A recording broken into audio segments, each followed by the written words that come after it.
একসময় ভারতের কোটি কোটি মানুষ যে ডিটারজেন্টে কাপড় ধুতো সেটা শুরু হয়েছিল মাত্র একটা ছোট ঘর থেকে আর এক সাইকেলের প্যাটেল ঘুরিয়ে। জানেন সেই ডিটারজেন্টের নাম কি ছিল? তবে আসুন জেনে নেওয়া যাক আজকের এই পর্বে সেই মানুষটির অনুপ্রেরণামূলক জীবনী, যার হাত ধরে ঘরে ঘরে পৌঁছে গিয়েছিল নির্মা ডিটারজেন্ট পাউডার।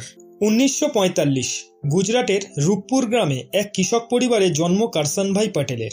পড়াশোনায় ছিলেন তুখর। 21 বছরেই রাসায়নে বিএসসি পাস। তারপর শুরু হয় চাকরির পথ চলা। আহমেদাবাদের নিউ কটন মিলসে ল্যাব টেকনিশিয়ান থেকে গুজরাট সরকারের ভূতত্ত্ব আর খনন দপ্তরে অফিসার। জীবন চলছিল ঠিকই, কিন্তু মনের ভেতর তখনই জেগে উঠেছিল অন্যরকম স্বপ্ন। 1969 ছোট্ট একটা ঘরে বসে তিনি বানালেন ডিটারজেন্ট আর সাইকেলে চেপে নিজেই পৌঁছে দিলেন মানুষের ঘরে ঘরে। প্রয়াত কন্যা নিরুপমার স্মৃতিতে তিনি নাম রাখলেন এই ডিটারজেন্টের। সেই সময় যেখানে বাজারে ডিটারজেন্টের দাম ছিল প্রতি কেজি 13 টাকা, সেখানে তিনি দিলেন মাত্র 3 টাকায়।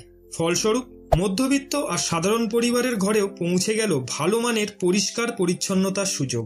তবে কারসানভাই প্যাটেলের যাত্রা শুধু ব্যবসাতেই থেমে থাকেনি, শিক্ষার প্রসারেও তিনি রাখেন অসামান্য ভূমিকা। 1995 সালে গড়ে তোলেন নির্মা ইনস্টিটিউট অফ টেকনোলজি, 2003 সালে নির্মা ইউনিভার্সিটি, আর পাশাপাশি Nirma education and research foundation.